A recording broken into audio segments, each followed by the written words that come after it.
que les gens disent de moi. Après, vous qui avez avec moi, qu'est-ce que vous dites de moi? Et puis, après, maintenant, en fonction de ce qu'ils vont répondre, il va attester ou non de si ils ont raison ou pas. Quelqu'un me suit? D'où il va dire après à Pierre, Simon Pierre, ce ne sont pas la chair, le sang qui t'ont révélé ces choses, mais c'est mon Père qui est dans les cieux. Donc il a dit, waouh, ce que tu viens de dire, j'atteste, je reconnais que c'est Dieu qui t'a dit ça. Amen. Tu vois, le titre de mon message aujourd'hui, c'est que dites-vous que vous êtes? Ok. Qu'est-ce que tu dis que tu es? Jésus a pu attester ou non par rapport à ce que les gens ont dit. Est-ce que vous dites la vérité ou non? Parce que Jésus savait ce que le Père disait de lui. Dans Matthieu, lorsque Jésus était allé se faire baptiser, on dit que les yeux se sont ouverts, une voix se fit entendre. Il a dit, voici, le Père dit, voici mon fils bien-aimé, en qui j'ai mis toute mon affection. Donc Jésus a commencé son ministère, avait commencé avec une parole qui vient du Père. D'où, quand Simon Pierre maintenant est venu, il a répondu, il a dit, non, je reconnais que ce que tu dis là, toi tu as entendu Dieu le Père. Yes. Donc, dans la vie, tout le monde parle. Bien que moi, tout le monde parle. Tout le monde parle. Les gens parlent. Satan parle. Dieu parle. Et puis toi aussi tu parles. Amen. Amen. Ça veut dire que tout parle. Mais toi, qu'est-ce que tu vas dire par rapport à ce que tu as entendu? Sur quoi tu vas t'appuyer pour parler? C'est pourquoi Jésus leur demande, mais qu'est-ce qu'ils disent? Mais en fonction de ce que les gens vont dire ou pas, lui il a dit, ça c'est bon. Il y en a qui ont dit, oui mais tu es Jean le Baptiste. Est-ce que Jésus était Jean le Baptiste? Non. Est-ce que Jésus était Élie? Non. Mais c'est quand maintenant Pierre a donné la bonne réponse, il a attesté. Il a dit non, ça c'est la bonne réponse. Tu me suis? Yes. Dans la vie, tu dois pouvoir être capable aussi de dire ça c'est la bonne réponse. Yes. Ça c'est ce que Dieu dit de moi. Ça c'est la chose qui me concerne. Mais la vérité c'est qu'on a grandi, on a avancé, on a vécu beaucoup de choses. Certains sont revenus à Christ il n'y a pas longtemps. Certains sont là depuis quelques années. Et puis, on a entendu des choses même avant Christ, qui nous ont parlé, qui ont rempli nos cœurs, qui finalement aussi ont conduit notre vie, nos choix. Mais aujourd'hui, on va redéfinir ce que nous sommes au nom de Jésus. Yes. J'ai dit aujourd'hui, tu vas dire ce que tu es au nom de Jésus. Amen. Yes. Aujourd'hui, tu ne vas plus dire ce que les gens disent de toi. Tu ne vas plus dire ce que les situations disent de toi. Tu ne vas plus dire ce que l'ennemi dit de toi. Tu vas dire ce que Dieu dit de toi. J'ai dit, tu vas dire ce que Dieu a établi sur ta vie. Tu vas dire ce que Dieu a formé pour ta vie. J'aimerais le voir, amen. Alors, pendant que j'ai préparé le temps du cours d'aujourd'hui, j'ai eu 7 points. 7 points. Dis avec moi 7 points. 7 points. Yes. Et ce sont des choses que on va parler.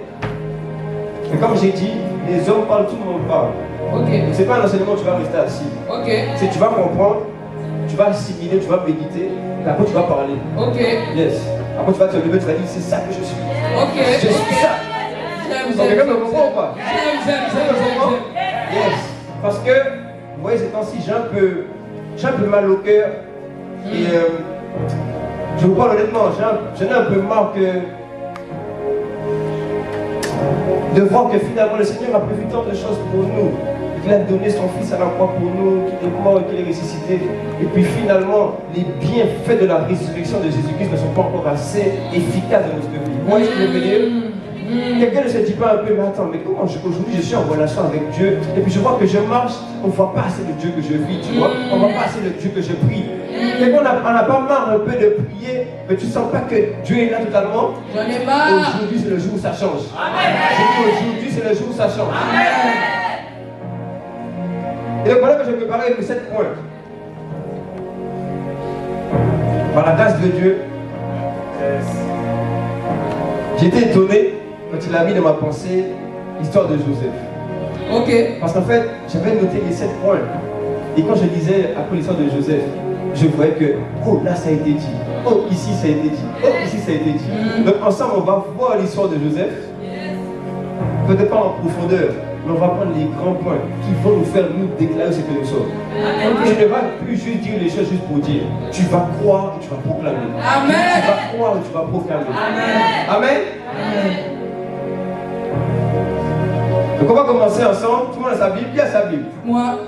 On a dit le dimanche on ramène sa Bible. Tu as ta Bible? J'ai ma Bible. Genèse 37. Genèse 37. Ça c'est bien. On va bien lire la Bible aujourd'hui. Et puis aussi on va méditer. Et on va proclamer. En fait aujourd'hui on va tout faire. Et tu vas voir la parole, la méditation, la prière, tu vas tout. Comme ça cette semaine quand tu sors tu vas pratiquer directement. Vous allez croire moi, amen. Yes. L'église, c'est pas juste pour venir s'asseoir. L'église, on bâtit les gens, on construit les gens. Yes. Afin que quand vous sortez d'ici, la gloire de Dieu que vous rencontrez ici, c'est la gloire qui vous accompagne de lundi à samedi au nom de Jésus. Yes. Genèse 37, tu es là? Je suis là. Genèse 37. Donc, le panier tout. Verset 1 dit Jacob demeura dans le pays de Canaan où avait séjourné son père. On dit voici, verset 2, au chapitre, verset 2, pardon, voici la postérité de Jacob. On va aller directement au verset 3. Israël, ok, Jacob, ok, pour ceux qui ne savent pas, Jacob, après avoir rencontré Dieu d'une certaine manière, il a dit je change ton nom, tu seras Israël. Ok? Je fais un raccourci pour ne pas entrer dans trop de détails, je donne des explications.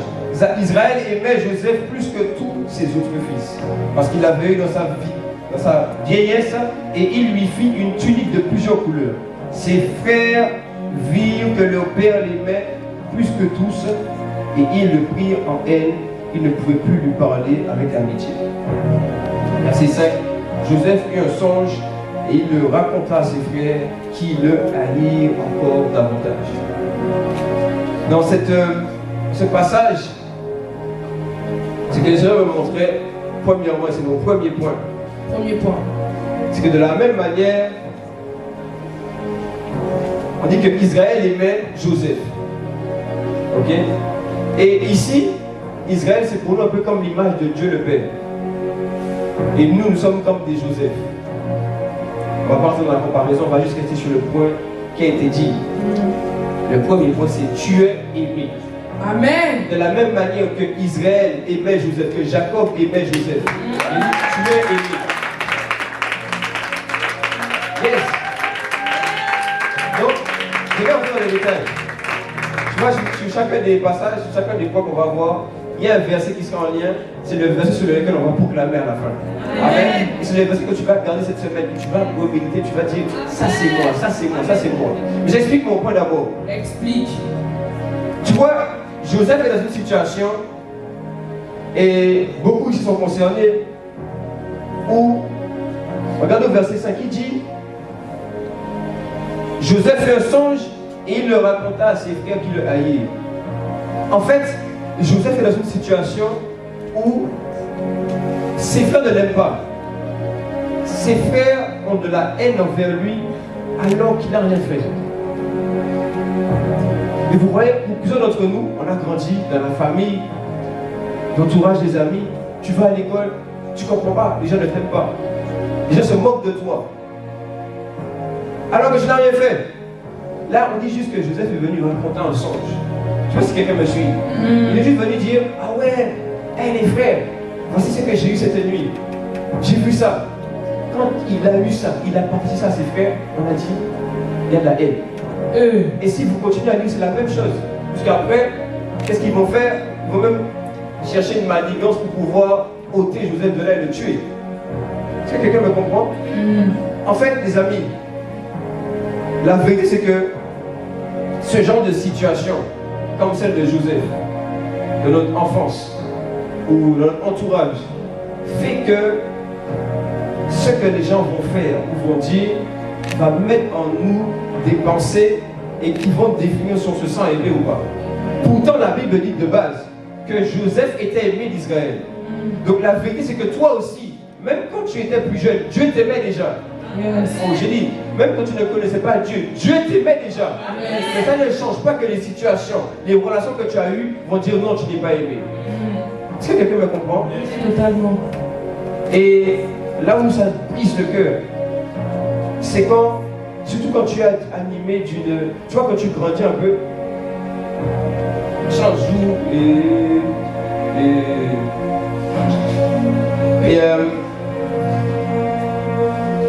voici, tu vois, tu grandis, c'est ce que je vois maintenant. Tu grandis à la maison, avec tes frères, avec tes soeurs. Tu n'es peut-être pas le plus grand. Tu as des aînés, comme Joseph. Et ce qui se passe, c'est que les autres ont déjà eu des expériences un peu plus que toi. Ce que tu n'as pas encore connu. Tu n'as pas encore vécu. Et toi, juste, tu es jeune, mais tu grandis. Et tu as des expériences, tu connais quelque chose que tu apprécies et que tu as envie de communiquer en fait. Tu as juste envie de partager ça avec quelqu'un. Et toi, tu viens d'un bon cœur, d'un cœur très simple. Sachant que dans le... Joseph a juste raconté son change. Il n'a pas dit, ouais, vous êtes nuls, vous êtes mauvais. Il a jugé personne. C'est-à-dire que toi, tu as juste appris quelque chose sur les réseaux. Tu as juste appris quelque chose à l'école. Tu as juste appris quelque chose avec tes amis et que tu veux repartager avec tes frères et tes soeurs. Et on te dit quoi? On te dit, ah, laisse ça. Ah, c'est pas intéressant. Ah, c'est nul ce que tu racontes. Quelqu'un me comprend? Et puis, du coup, tu avances. Et au final même, tu n'as même plus envie de partager quoi que ce soit. Parce que tu sens que, en fait, on ne t'aime pas. Parce qu'on a dit que ce que tu as fait, c'est nul, c'est pas intéressant. Et tu dis, mais moi, je ne suis pas aimé. Est-ce que moi, je vaux quelque chose? Quelqu'un me comprend? Et en fait, à cause de ça, les amis, tu peux même en avançant, même en venant ici aujourd'hui en Christ, et tu crois qu'on ne t'aime pas toujours, que Dieu ne t'aime pas toujours. Tu crois qu'il y a toujours une histoire qu'il y a toujours une relation où que l'amour est toujours conditionné. C'est-à-dire conditionné à ce que les gens disent, à ce que les gens font. Conditionné à tes propres actes. Conditionné aussi à tes pensées. Combien d'entre nous, quand on fait une chose qui est mauvaise, sachant que là, il fait rien de mauvais, mais quand on fait quelque chose de mauvais, on se dit c'est bon, il n'y a plus d'amour. Quelqu'un me comprend? Oh, quelqu'un se sent concerné? Est-ce que tu vois de quoi je parle? Est-ce que tu vois de quoi je parle? Oui, je vois. Sauf que la vérité, les amis, et je veux le répéter encore aujourd'hui, Jésus t'a aimé, montré, démontré son amour, non pas à cause de ce que tu as fait, non pas à cause de tes bons actes, non pas à cause de tes bonnes œuvres, mais uniquement parce qu'il t'aime. Uniquement parce qu'il juge lui que tu en vaux la peine. Donc là où les gens disaient que tu n'en valais pas la peine, je te dis Jésus, il dit que toi tu en vaux la peine. Amen. Là où les gens disaient que tu étais inintéressant, désintéressant, je sais pas comment on dit ça, c'est quoi? C'est inintéressant, désintéressant. Bref, en tout cas là où tu n'avais pas d'intérêt peut-être au niveau des hommes, Dieu dit que toi, ta vie, ton cœur, ça l'intéresse. Amen.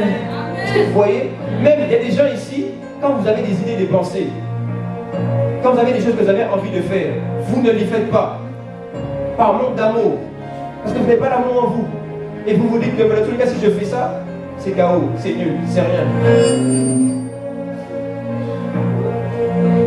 Amen. Est-ce que quelqu'un me suit? Est-ce que quelqu'un se sent concerné? Est-ce que quelqu'un comprend ce que je veux dire? Est-ce que vous voyez? Yes. Ça veut dire que malgré le fait que Jésus est mort, si toi tu n'as pas cru en ça, tu peux commencer à marcher différemment. Malgré le fait que la preuve d'amour a déjà été donnée, démontrée, tu peux faire différemment. Pourtant la preuve elle est là. Et cette semaine on évangélisait. Je disais à une fille, bon dis avec moi histoire. Histoire. Cette semaine on évangélisait, le vendredi soir. Suis-moi bien. Je te suis. Et puis, on parle avec une fille qui dit qu'elle veut revenir un peu au Seigneur, qu'elle est en train un peu de marcher, ou elle fait pas à pas, tu vois, au fur et à mesure pour revenir. Tu me comprends? Et du coup, on lui demande, ça veut dire quoi pour toi pas à pas? Voilà, on discute un peu pour essayer de comprendre. Elle a dit qu'elle a vécu un peu des choses compliquées, mais là, elle veut revenir pas à pas.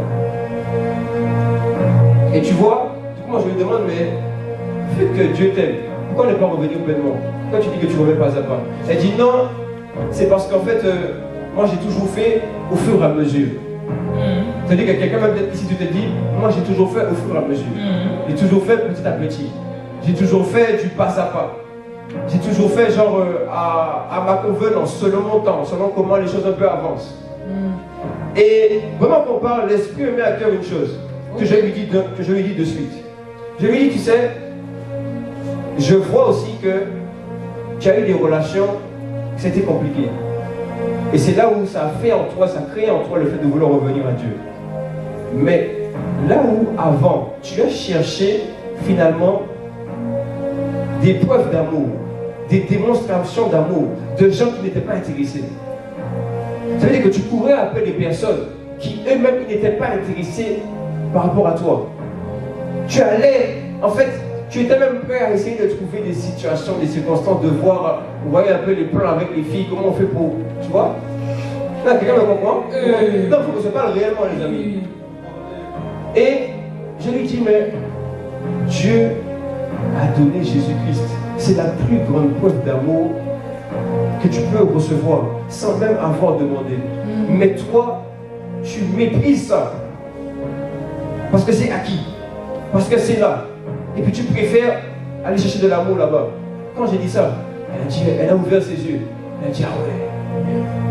Ah, c'est réel. Parce que les amis, on veut. La nature humaine, on a un problème avec ça. Quand les choses sont données, c'est trop simple, on veut négliger. Pourtant, tu n'as pas besoin de faire quoi que ce soit. Tu es aimé déjà. Tu n'as pas besoin d'aller chercher à droite à gauche. C'est déjà établi. L'amour est déjà là. Quelqu'un me comprend? Et même je lui ai dit, mais tu vois, c'est pareil. Alors que Dieu a déjà tout établi, là encore, tu dis que tu veux faire les choses à ta manière plutôt que de le faire à sa manière. Bon, si tu fais à ta manière, tu vas rencontrer Dieu. C'est comme si tu dis que tu obéis, que tu respectes la loi française à ta propre façon. Que tu vas finir en prison. Mais oui, bizarre. Quelqu'un me comprend? C'est pourquoi tu es aimé, non pas seulement comment toi tu penses. Donc, même si tu pensais que l'amour venait des œuvres, l'amour venait des bons actes, de la bonne manière de vivre, tu n'es pas aimé selon ça. Tu es aimé d'une seule manière, parce que Jésus a été mort et ressuscité pour toi. Et c'est déjà fait. J'ai dit c'est déjà fait. Quelqu'un me comprend? Donc maintenant on va prendre Matthieu 3 verset 17. Ok. Quelqu'un va lire pour nous? Qui veut lire? Vas-y, lève-toi, dis fort.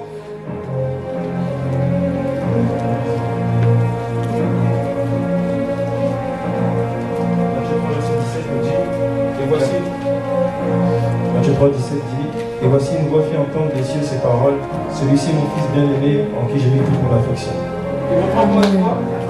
Et voici une voix fit entendre des cieux ces paroles, celui-ci mon fils bien-aimé en qui j'ai mis toute mon affection. Que le bon amen. Amen. Donc tu vois là ici. Et voici une voix fit entendre dessus ces paroles. Celui-ci. Donc tu mets ton prénom. Tu t'appelles comment? Jean, Jacques, Hugues. Tu dis Jean est mon fils bien-aimé en qui j'ai mis toute mon affection. Comment tu t'appelles? Comment tu t'appelles? Oh, tu connais pas ton prénom? Hein? J'ai dit, tu es peu importe. Gérald est le fils bien-aimé de Dieu, en qui Dieu a mis tout son amour. Donc on va se lever ensemble. Okay. Yes. On va se lever ensemble.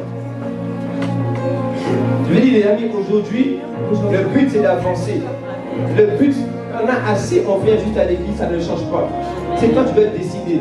Donc là, maintenant tu vas fermer les yeux. Et puis je veux que tu commences à parler. Tu commences toi-même à dire que là où tu jugeais que l'amour venait des actes, venait des œuvres, tu dis non, je suis aimé. Élève la voix et dis je suis aimé. Je suis aimé de Dieu. Je suis l'enfant de Dieu. Je suis sa fille bien-aimée. Même si j'ai mal fait, même si j'ai désobéi, je suis aimé. Même si je ne sais pas tout, je ne connais pas tout. Et les gens même ont tendance à me rabaisser. Je suis aimé. Voilà, élève la voix, élève la voix. Commence à parler. Au bout d'un moment, il faut que toi-même tu veux que les choses changent. Alors agis pour que ça change. Yes, yes, yes, yes, yes. Élève la voix et dis je suis aimé. Je suis la fille bien-aimée de Dieu. Je suis le fils bien-aimé de Dieu. Et dans mon cœur, il y a l'amour. Mon cœur n'est pas rempli de blessures.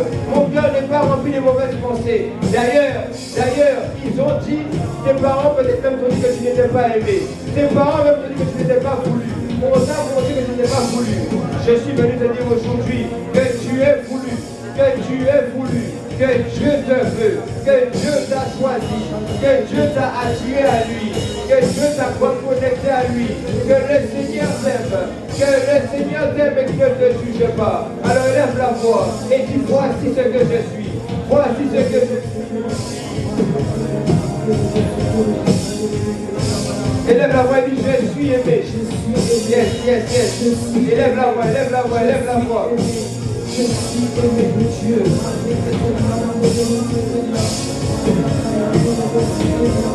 Je suis aimé.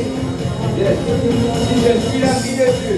Peu importe mon vécu, peu importe mon histoire, peu importe le fait que les gens m'aient accepté ou pas, que les gens m'aient aimé ou pas, je suis aimé. Je suis en train de redéfinir. Arrêtez de regarder autour de vous, fermez les yeux et commencez à parler. Celui qui prend ça au sérieux, c'est celui qui va voir le changement dans sa vie.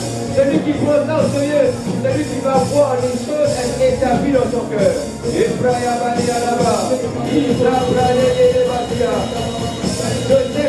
Joseph, on te haït, on te méprise, on ne donne pas la trace qu'il y a sur ta vie. Pourtant tu as un appel, il y a des choses que tu sais faire, mais pourtant tu n'y arrives pas, ou tu n'arrives pas à tout le manifester, tu n'arrives pas à tout faire sentir, et à cause de cela on te méprise. Mais moi je refuse de croire que mon amour propre, que mon acceptation personnelle vient de ce que les gens disent. Non, mon amour vient de Dieu, mon amour vient de ce que Dieu dit. Ma perception de moi-même vient de ce que je dis.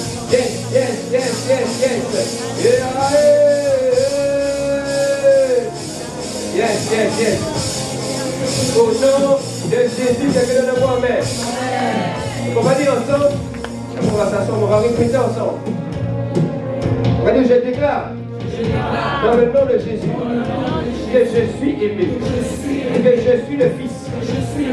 La fille bien-aimée de Dieu, rejetée des hommes, mais acceptée de Dieu, rejetée par mes actes, mais acceptée par l'amour de Dieu. À partir d'aujourd'hui, je me vois en étant un fils légitime, une fille légitime, un fils, une fille choisie, acceptée, aimée, chérie. Dans le nom de Jésus, donne-moi amen. Donne-moi amen. Alléluia. Tout le monde peut t'asseoir. Tu as compris? Quelqu'un a compris? Il n'y a pas de changement si toi-même tu restes inactif. Vous voyez, Dieu nous a donné la grâce, c'est à nous d'aller agir avec. Yes. C'est ça. Donc ici, là, c'est pas un culte où tout le monde est là, où tout le monde regarde. Non, on fait tous le culte. Yes. On est tous en train d'honorer, de rendre grâce, de louer et de vivre aussi la parole de Dieu. Yes. Amen. Tu veux que les choses changent? Voici comment on fait. On prend la parole, on médite les Écritures. Yes. Et après on déclare pour dire voici ce que Dieu a dit. Voici ce que Dieu a dit. Est-ce qu'on peut avancer? Est-ce que quelqu'un veut avancer? Est-ce que quelqu'un veut avancer? Avance. Yes, on va avancer. Okay. Nous sommes dans l'histoire de Joseph. Joseph était aimé de son père, haï de ses frères. Pourtant, il n'avait rien fait. Il n'avait rien fait. Et tu vois, dans la suite de l'histoire de Joseph, qu'est-ce qui s'est passé? C'est que comme ses frères ne l'aimaient pas, ses frères l'ont pris, ils l'ont vendu, ils l'ont mis dans un puits, après ils l'ont retiré, après ils l'ont vendu. Et puis Joseph, du coup, a été vendu. Tu te rends compte? Mes frères l'ont vendu. Tu es aimé. Même si on t'a délaissé, on a voulu même te vendre. Dis tu es aimé. Amen. Yes. Donc tu vois, il a été vendu. Après il s'est fait esclave. On l'a pris pour être celui qui ordonne, qui gère la maison de Potiphar. J'ai raccourci l'histoire, mais le but c'est d'aller dans le point précis. Amen. Et maintenant on avance dans l'histoire, on arrive à Genèse 39. Genèse 39, versets 2 à 3. Regardez, pour vous prouver que Dieu vous aime. Malgré le fait que ses frères l'avaient méprisé, mis de côté, vendu. Tu te rends compte? Tu vends la chair de ta chair. Tu arrives à vendre ton frère ou ta soeur pour de l'argent.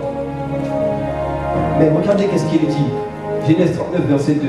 Il dit, l'Éternel fut avec lui. Les gens ne t'aiment pas. Dieu est avec toi. Les gens te méprisent. Dieu est avec toi.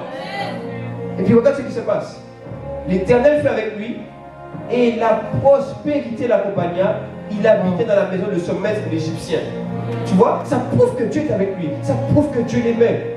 Maintenant, regardez verset 3. Son maître vit que l'Éternel était avec lui et que l'Éternel faisait prospérer entre ses mains, dis-moi, entre ses mains, tout ce qu'il entreprenait.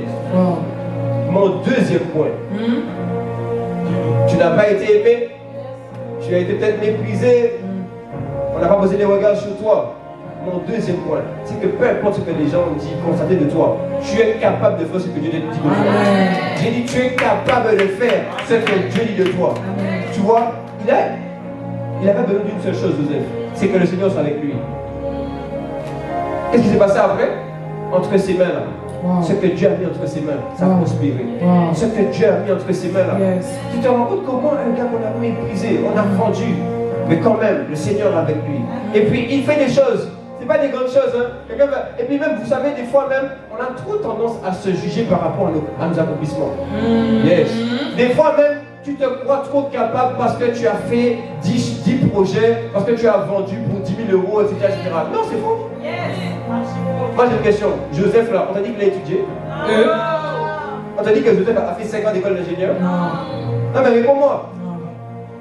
Déjà, même quand Joseph a été pris là pour qu'on le vende, c'était à 17 ans. À 17 ans, la nuit, tu as fait le bac, c'est tout. Et pourtant, tu as que le bac. Mais entre tes mains. Je dis, tu as peut-être fait le BTS. Mais entre tes mains. Non, c'est ça. Tu as peut-être échoué 2 fois le BTS. Entre tes mains. Entre tes mains. Et puis, il y a quelqu'un ici. Ça fait un moment même que tu veux lancer un projet. Ça fait même plus d'une année. C'est qui? Lève la main, c'est toi. Ok. Il y en a plusieurs. Lève la main, lève la main, lève la main. Non, mais lève la main. Tu sais pourquoi tu lèves la main? Parce que c'est entre cette main-là.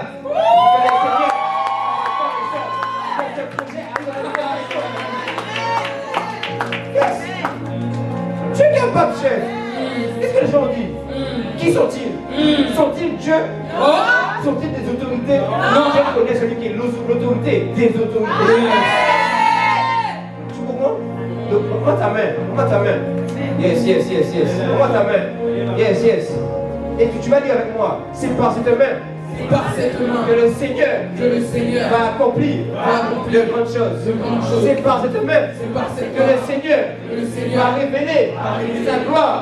Au nom de Jésus. Au nom de Jésus. Au nom de Jésus. Donnez-moi amen. Voilà. Maintenant, passage à méditer, à garder et à proclamer cette semaine. Philippiens 4, verset 13. Philippiens 4, verset 13. Allons-y, tu peux mettre. On va prendre version parole de vie. Vous inquiétez pas, c'est bon. Laissez la Bible, restez connectés. Il y a le passage ici. Non, reste connecté. Je suis capable de tout cela grâce au Christ qui me rend fort. Est-ce que tu es le nouveau? Est-ce que Christ habite à l'intérieur de toi? Je suis venu te dire aujourd'hui que peu importe ce que tu peux penser et croire, tu es capable. Je répète, même si tu n'as pas étudié beaucoup, tu es capable. Je répète, tu avais commencé des projets, ça a échoué lamentablement. Mais même si tu es capable, yes. Donc on va se lever. Oui. Ici, il y a des gens déterminés. My God, il y en a assez de voir que les situations nous parlent et qu'on est désemparés. Assez de voir que Satan crée des situations pour que nous puissions marcher dans le flou. Tiens, avec moi, c'est fini. C'est fini. Alors nous allons dire, Père, dans le nom de Jésus, nous venons devant le trône de la grâce, déclarer au monde spirituel et à nous-mêmes que nous sommes capables de vivre et de manifester les plans de Dieu au nom de Jésus. Alors maintenant, commence à prier. C'est toi qui parles. C'est toi qui parles. C'est toi qui parles. C'est toi qui parles. Yes, yes. Aujourd'hui, tu es capable d'évangéliser. Tu es capable d'être un outil au travers des mains du Seigneur, afin que les âmes reviennent à lui, afin que les âmes soient fortifiées, encouragées, afin que, oh, yes, yes, yes, yes, yes, yes. Tu es capable de pouvoir prier. Tu es capable de pouvoir prier longtemps. Tu es capable de pouvoir lire la parole. Tu es capable de pouvoir demeurer dans les Écritures. Méditer. Je suis venu te dire aujourd'hui, même quelqu'un pensait que Dieu ne lui parlait pas. Tu es capable de recevoir les orientations de Dieu et de les communiquer. Yes, yes, yes, yes.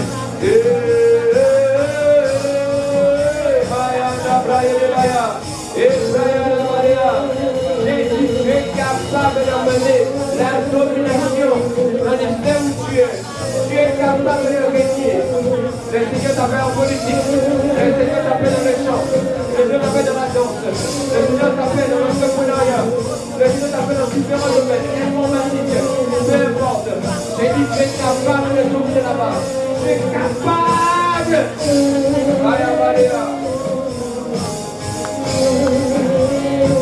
Au nom de Jésus, quelqu'un de moi-même. En fait, tu dois donner un amen comme quelqu'un qui a compris que les choses ont changé aujourd'hui.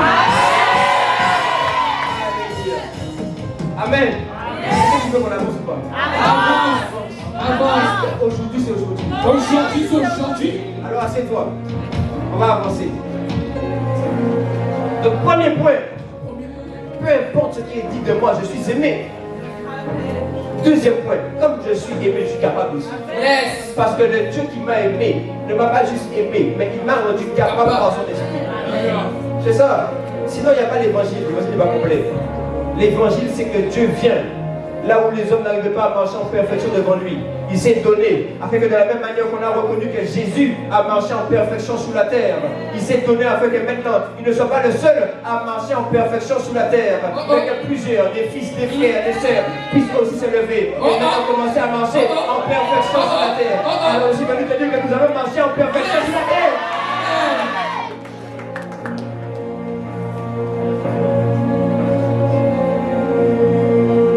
Alors, là où le Dieu d'Abraham, d'Isaac et de Jacob était avec Joseph, a montré, a prouvé que Joseph était capable, peu importe ce qu'on avait dit, vu, constaté. Potiphar avait fait, et tous ceux qui étaient autour de lui faisaient un autre constat. Il y avait un autre constat qui se trouve dans Genèse 39 au verset 6. Plusieurs faisaient un constat. Ils ont fait un constat et ils ont dit, mais en fait, c'est bizarre, quand on voit Joseph, on voit quelque chose. Dis comment on voit quelque chose. On voit quelque chose. Je suis venu te dire ce que Dieu voit de toi. 39 verset 6. Il abandonna aux mains de Joseph tout ce qui lui appartenait. Donc c'est Potiphar. Comme Potiphar avait vu que Joseph tout prospérait dans ses mains, il a tout laissé entre ses mains. D'ailleurs même, si quelqu'un cherchait une alternance, cherchait un stage ou cherchait un travail, à cause de la grâce de Dieu sur toi, de la même manière que la grâce reposait sur Joseph, et que comme on avait constaté ça, il y a une ouverture qui s'est faite. Je te dis, la grâce de Dieu est sur toi. Et je déclare que dans cette semaine qui arrive, que les cieux puissent s'ouvrir, afin que tu puisses trouver ce que le Seigneur là où t'envoie au nom de Jésus. Je dis que là où l'alternance des entreprises résistait, la résistance s'arrête cette semaine au nom de Jésus. Yes. Allô Marielle. Vous voyez, on priait cette dernière Marielle. Ça fait combien de mois? 8 mois que Marielle n'arrivait pas à avoir son titre de séjour. C'était quand samedi? Samedi dernier. J'ai dit non. Cette semaine, c'est réglé. Marielle est allée vendredi. Alors que les rendez-vous c'est compliqué. Tellement compliqué. Alors que les rendez-vous c'est compliqué. On te dit, ouais, il faut prendre les rendez-vous, c'est 2 mois à l'avance. On te dit qu'il faut prendre 3 mois à l'avance. On vient même, on te voit. Même des fois, tu vas au truc administratif, on te regarde bizarrement. Hein? On te dit, mais vous voulez quoi, madame? Faut faire la queue comme tout le monde.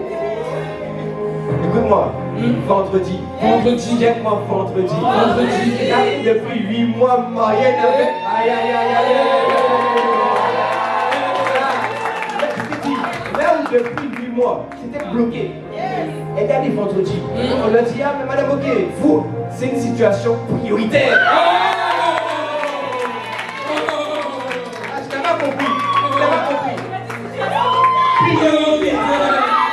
Et après, on a dit, madame, vous revenez l'après-midi. Donc, Marielle revient l'après-midi. Et quand elle revient l'après-midi, on dit, mais madame, ok, mais du coup, on a fait les papiers, tout ça. Du coup, voici votre récépissé. C'est pourquoi je dis à quelqu'un aujourd'hui. Est-ce que tu as un problème? Est-ce qu'il y a des papiers? Tu as besoin d'être dans l'entreprise cette semaine. Que le Seigneur vous ouvre de On peut avancer? Avance. Maintenant, donc, comme on avait constaté qu'il y avait la grâce dans les mains de Joseph, Potiphar lui a donné, comme on va te donner aussi. Amen. Et il n'avait avec lui d'autres soins que celui de prendre sa nourriture. Maintenant, or, Joseph était beau de taille et beau de figure. Voici mon troisième point. Peu importe ce qu'on a dit de toi. Et Dieu m'a dit cette nuit, tu donnes les terres. Oui. Il m'a dit, tu donnes les terres. Il m'a dit, quand on t'a dit, tu es grosse ou tu es trop maigre. Ouais, il m'a dit de parler.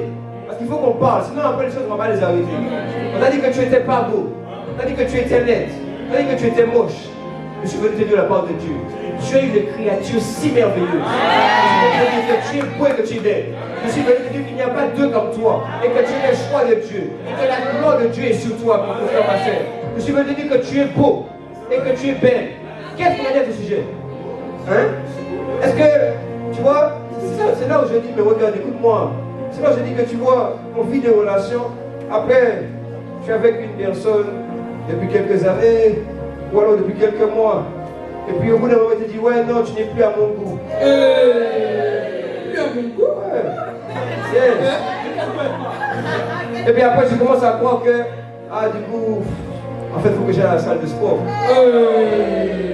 Tu commences à croire qu'en fait, il faut que je cherche les meilleures crèmes. Il faut mettre plus de parfum. Ah, bien. Celui qui a dit ça a menti. Il a menti. C'est pour ça que j'ai cette tenue-là. Je suis venu avec cette tenue comme un père. Comme un père par ses enfants. Et un père de ses enfants, tu es beau, tu es belle. Je suis venu dire comme un père pour représenter Dieu. Que tu es beau, tu es belle. Que tu n'es pas mauvais. Tu es beau. Tu es joli. Tu es extrêmement beau. Lève-toi. Et puis comment ça se passe? Je suis belle. Je suis beau. Je suis merveilleux. Yes. Autant que bon, vas-y. Autant que bon, tu es belle. Tu es beau. Tu es magnifique. Yes.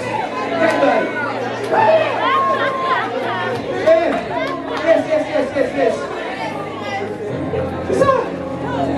C'est ça. Et tu dis ce qui compte. C'est ce que Dieu a dit. Yes. Et notre passage, quand tu vas méditer, c'est ce que tu vas déclarer. Psaume 139, verset 14. Voilà ici. Je te loue de ce que je suis de créature si merveilleuse. Je loue Dieu. J'honore mon Dieu. J'honore mon Seigneur. Pourquoi? Parce que je suis une créature si merveilleuse. Moi, et puis dis quoi? Tes œuvres sont admirables. Et la Bible nous révèle dans Éphésiens que le premier ouvrage de Dieu, ce ne sont pas des choses extérieures, c'est nous sommes l'ouvrage de Dieu.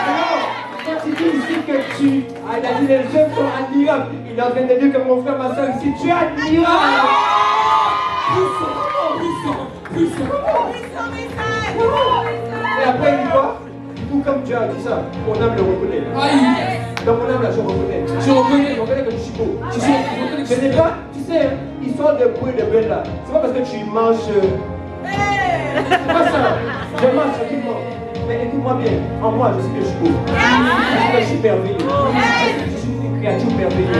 Tu vois, il n'y a rien à changer de mon faciès et de comment je suis. Et tu vois, des fois, on me dit, Julien, t'as perdu un peu de poids. J'ai perdu du poids, c'est vrai, mais je suis toujours une créature.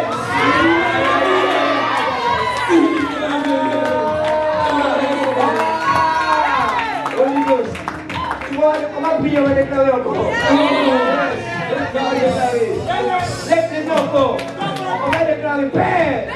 Au nom de Jésus, je déclare que je suis une créature merveilleuse.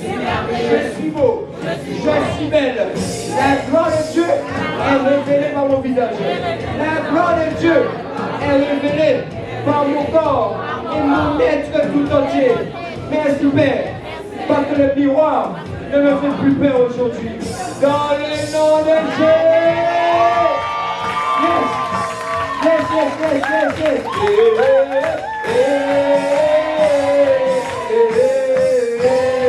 Je suis beau.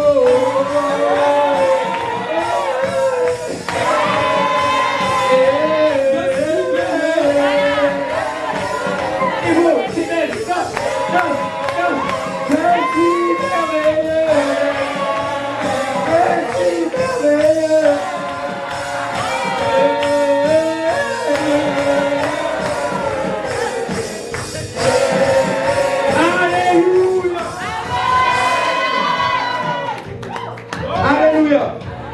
Alléluia. Alléluia. Mais nous gloire à l'agneau. Et comme que sur toi il y a la gloire, tu dis gloire à l'agneau. Amen. On peut avancer? Est-ce qu'on peut avancer? Avancer, toi et on avance bien. Bon, est-ce que quelqu'un est pressé? Parce que le temps est en train d'avancer. Mais est-ce que tu es pressé ou pas? On peut rester ou pas? On peut continuer? Ok. Alors, Joseph, tu vois, était beau. Comme toi, tu es beau et tu es belle. Mais maintenant, il se passe quelque chose de bizarre. Bizarre. Il y a une femme qui vient. Et comme Joseph est beau, cette femme commence à vouloir regarder à Joseph. Et c'est ça le problème. Mais à chaque problème, il y a une solution. Et donc, je suis venu parler de la solution. Genèse 39, versets 9 à 10. Ok. Donc, il n'était pas plus grand que moi dans cette maison. Il ne m'a rien interdit, donc c'est Joseph qui parle, excepté toi, parce que tu es sa femme. Comment ferais-je d'aussi grand mal et pécherais-je contre Dieu? Verset 10. Quoiqu'elle parla tous les jours à Joseph, il refusa de coucher auprès d'elle, d'être avec elle. Tu comprends? Joseph n'était pas né de nouveau. Joseph n'avait pas encore reçu Christ comme toi tu as reçu Christ. Joseph n'avait pas encore expérimenté la grâce de Dieu. Je t'ai dit que la grâce de Dieu vient te faire marcher comme Jésus a marché. Et la grâce de Dieu, c'est une grâce surnaturelle, spectaculaire. Et là où tu n'arrivais pas à faire des choses, tu commences à faire des choses que tu ne pouvais même pas penser, imaginer. Tu me comprends? Je comprends. Et donc, mon quatrième point est celui-ci. C'est que parce que quand Christ habite en toi, tu n'es plus esclave du péché. Yes. Oui. Vous savez pourquoi? Je l'ai dit, on a tendance des fois à trop juger notre capacité et nos pensées par rapport à ce que nous faisons. Or, le changement est maintenant intérieur.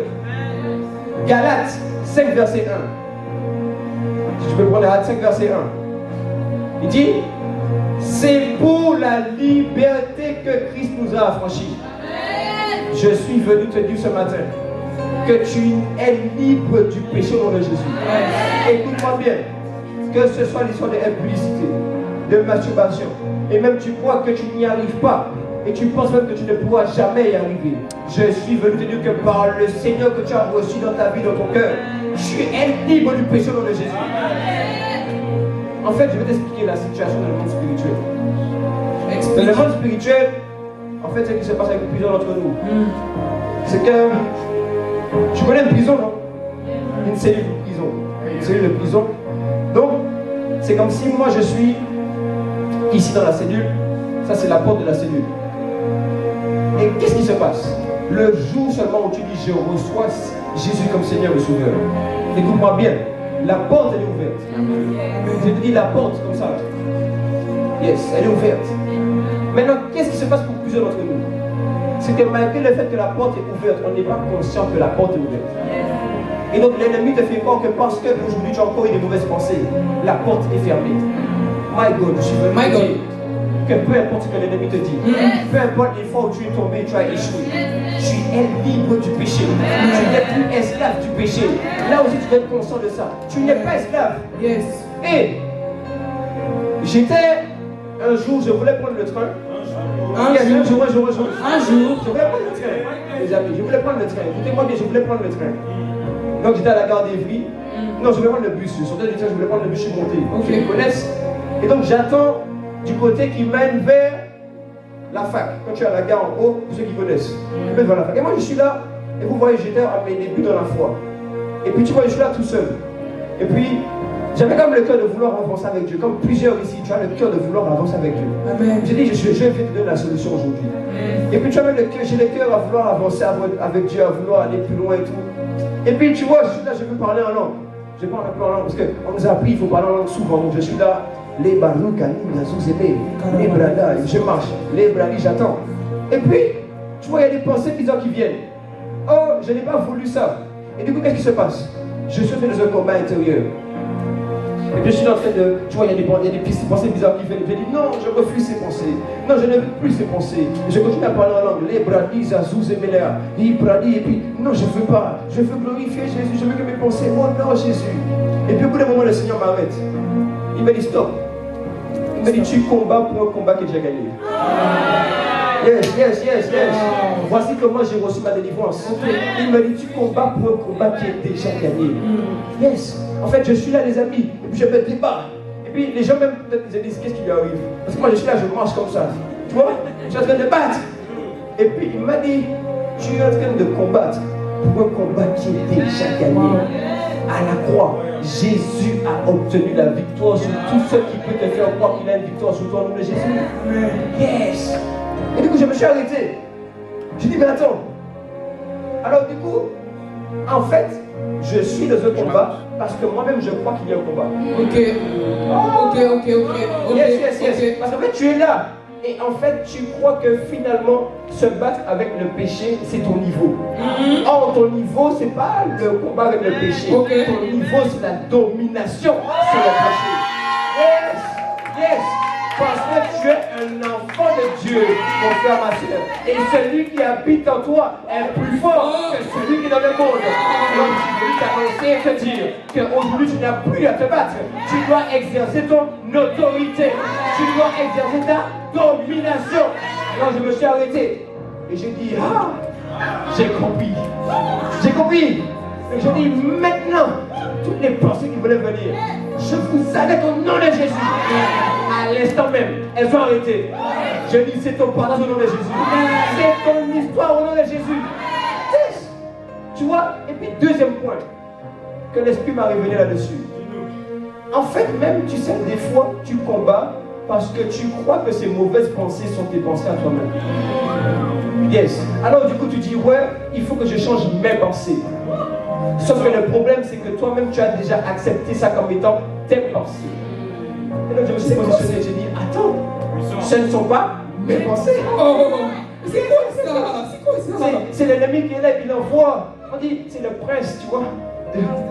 C'est le prince de ce monde, tu vois, c'est le prince de l'air. Tu vois, donc, il envoie des pensées bizarres. Oh my God. Moi, j'ai dit, aïe, je suis plus là-bas. Il y a un nouveau résident. Il y a un nouveau résident. Ce ne sont pas mes pensées. 1 Corinthiens chapitre 2 vient me dire, mais vous avez reçu la pensée de Christ. J'ai dit là, qui a connu la pensée du Seigneur pour l'instruire? J'ai dit, mais nous-mêmes, toi et moi, nous avons la pensée de Christ. Alors j'ai commencé à dire dans ma tête là, la pensée de Christ. Mes émotions, les émotions de Christ. Les sentiments de Christ. My God, tu es déjà libre. Yes. Écoute-moi, la porte est ouverte. Alors lève-toi maintenant. Et puis tu fais un pas devant. Et puis tu dis, je sors au nom de Jésus. Je sors au nom de Jésus. Yes. Alors on va déclarer. On va dire, au nom de Jésus. Au nom de Jésus. Parce que là tu ne parles pas à Dieu. Là, tu parles aux choses. Tu dis au nom de Jésus. Je déclare que entre vous et moi, c'est fini. Je déclare que ces mauvaises pensées ne sont plus mes pensées.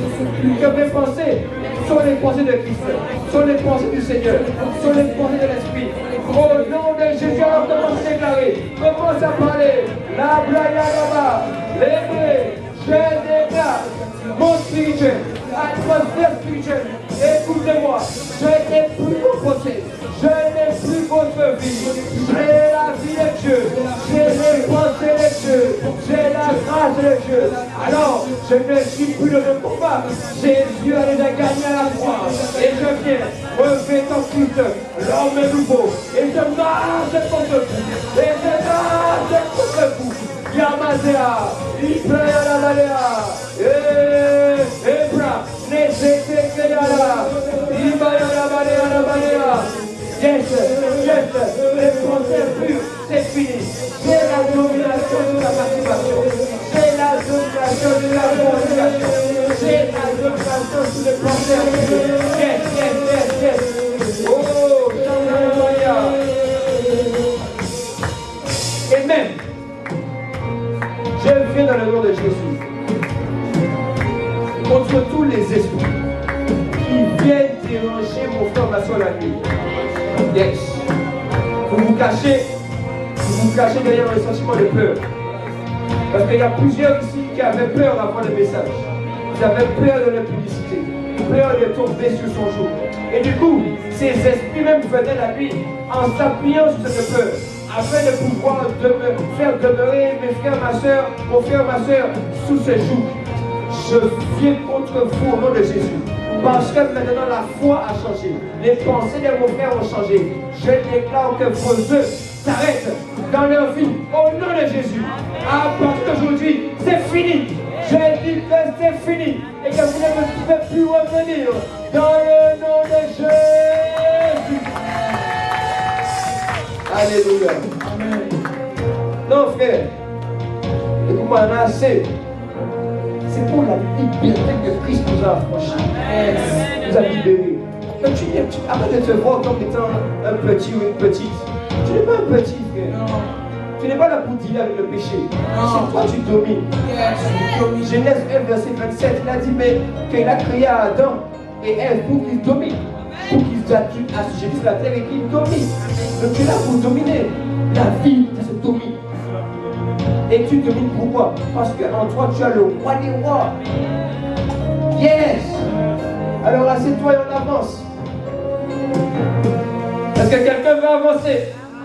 Est-ce que quelqu'un veut avancer? Avance. Comme tu vois, plus d'excuses. Dresse-toi toi-même face au péché. Dresse-toi toi-même face à ses pensées. Plus d'excuses. Tu vois, quand les choses reviennent, tu leur dis, mon frère, regarde là-bas. Et je suis dans une vision, tu dis, je suis dans une vision. Et je vois Golgotha. Et puis je vois que sur Golgotha, il y a une croix. Et à cette croix-là, je vois tes autorités, toi, toute ta puissance être couvée là-bas. Wow. C'est comme ça qu'il faut penser. C'est comme ça qu'il faut voir les choses. Hein? Dis-moi quel bail. Dis-moi quel bail. C'est ça. Ça c'est réel les amis. Après on voit que la vie chrétienne, on est là pour être dominé, pour être aplati. Et puis on voit que c'est ça l'humilité. Ce n'est pas l'humilité. L'humilité c'est de dire ce que Dieu dit. C'est de penser ce que Dieu pense. Yes. Amen. Donc dis avec moi, je ne suis plus esclave du péché. Je ne suis plus esclave du péché. Alléluia. Donc on avance de l'histoire de Joseph. Donc Joseph, vous savez après cette histoire a été arrêté. Yes, Joseph a été arrêté parce que vous voyez la femme comme elle voulait coucher avec lui et que Joseph ne voulait pas, du coup elle a manigancé. Il a dit oui à Potiphar, regarde ce qu'il a fait. Elle a attrapé, elle avait le vêtement de Joseph. Et puis elle allait voir son mari pour dire, tu vois, regarde, ton serviteur, regarde, il voulait coucher avec moi. Elle a menti, frère. Elle a menti. Du coup, maintenant, qu'est-ce qui s'est passé? Joseph, maintenant, là où il était juste esclave dans une maison, on le met en prison. My God. My God. En prison, wesh. Prison. Pourquoi? Il a fait quoi? Attends, on va avancer. Avance. Regarde, écoute-moi bien. Regarde, écoute-moi bien. Yes. Et donc, quand on avance dans l'histoire, quand Joseph arrive en prison, bon, déjà encore une fois, Joseph trouve grâce au niveau des chefs de prisonniers. Tu vois, il y a une grâce particulière dans l'histoire des chefs de prisonniers. Et puis tu vois, Joseph rencontre du coup deux hommes. Et en fait, il leur explique les visions qu'ils ont eues. Je fais court, c'est quoi les straight to the point. Et puis les hommes, ils ont des visions la nuit, mais ils sont tourmentés parce qu'ils n'arrivent pas en fait à trouver le résultat de la vision. Donc quand Joseph est là, il parle avec eux, ils entendent parler, il dit ah mais je vais vous aider. Et puis regarde ce qui se passe en Genèse 40, verset 14 à 15. Il dit, comme il les a aidés par rapport à leur vision, et en fait, la vision que les deux hommes avaient, vous pourrez lire l'histoire si vous voulez, mais la vision qu'elles avaient leur montrait comment, en fait, ils allaient retourner auprès de Pharaon. Et en fait, Joseph voulait leur dire, mais vous, quand vous allez maintenant retourner auprès de Pharaon, ne m'oubliez pas. Donc, comme ils ont cette vision-là, ça s'est accompli par rapport à la vision. Joseph avait bien raison. Donc, ils sont retournés auprès de Pharaon.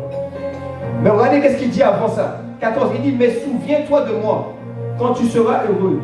Et montre, je te prie, de la bonté à mon égard. Parle en ma faveur à Pharaon. Et fais-moi sortir de cette maison. Il dit, car j'ai été enlevé du pays des Hébreux ici même. Je n'ai rien fait pour être mis en prison. Tu te rends compte? Donc il a aidé les gars. Et il leur dit, mais les gars, je vous ai aidé.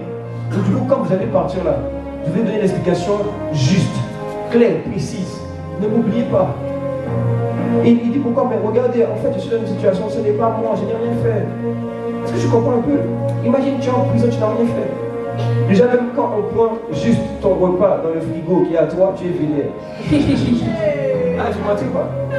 Donc imagine là maintenant la situation, le niveau d'injustice. Tu me comprends pas?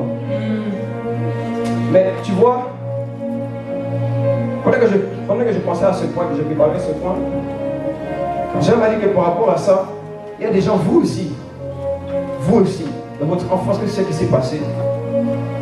C'est que vous avez subi des punitions qui étaient à cause de vos frères et ne même pas à cause de vous-même. Que je parle à quelqu'un. Yes. Vous avez subi des situations où c'est tombé sur vous alors que c'était même pas toi. Ouais. Même à l'école, tu es dans le groupe peut-être, mais ce n'était même pas toi qui étais dans le groupe, mais on a fait tomber ça sur toi aussi. Yes. Et tu vois même, quand je préparais, j'ai vu aussi une scène de quelqu'un qui était sur la table et qui se grattait la tête jusqu'à se tirer les cheveux. Souvent il y a quelqu'un ici aussi, toi, tellement ça t'énervait. Quand tu étais dans des blocs, tu te tirais même la tête, tu vois, tu te tirais la tête comme ça. Ça parle à quelqu'un ici? Aussi c'est toi, lève la main. Hein? Ah, c'est le passé, il n'y a pas de souci. Mais c'est toi, lève la main. Ah, tu vas nous dire, hein? Mais c'est réel, les amis. Non, c'est réel. C'est-à-dire que tu subis des condamnations, tu vis une situation alors que tu n'as rien fait. Mais ce que le Seigneur est venu te dire aujourd'hui. Parce que ce qui s'est passé, c'est qu'à cause de ça, tu as aussi commencé à marcher dans un système de pensée de culpabilité et de condamnation. C'est-à-dire que même là où tu n'as pas fait, tu crois que des fois c'est toi tu as fait. Ouais, parce que c'est tombé sur les autres. Maintenant tu commences aussi même à prendre le sort des autres comme étant ton sort. Et même quand les gens vivent de mauvaises situations, vivent de mauvaises choses, toi-même tu crois que c'est à cause de toi. Moi, tu n'as rien fait. Mais c'est venu pourquoi? À cause de ça. Mais le Seigneur est venu te dire aujourd'hui, mon point suivant, que tu n'es pas coupable. J'ai dit tu n'es pas coupable. J'ai dit tu n'es pas coupable. Tu n'es pas condamnable. Tu n'es pas condamné. Yes, tu n'es pas coupable. Et puis tu vois, encore une autre chose avec Joseph. Comment vous vendez Joseph alors qu'il n'a rien fait? Le gars il n'a rien fait. Donc tu subis les conséquences alors que tu n'as rien fait de mauvais. Tu voulais juste communiquer une vision. Quelqu'un me comprend? Yes. C'est pourquoi je te dis que si Joseph a pu réussir et se relever, toi aussi tu peux. Oui. Si Joseph a réussi sa vie à la fin, malgré le fait qu'il a subi des condamnations et des injustices par rapport à son histoire, peu importe ton histoire, tu n'es pas encore allé en prison pour quelque chose que tu n'avais pas fait. Joseph est allé à ta place pour te montrer que pour toi, peu importe la condamnation et l'injustice, tu vas percer selon le Jésus. Amen, amen. Yes. Quelqu'un me comprend? Yes. Tu n'es pas coupable. Tu n'es pas coupable. Et puis il y a un autre point aussi.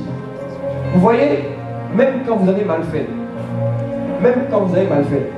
imaginons si maintenant tu as mal fait. J'ai donné un cas où tu n'as pas mal fait, mais ça tombe quand même sur toi. Amen. Amen. Deuxième cas, c'est que maintenant tu as mal fait.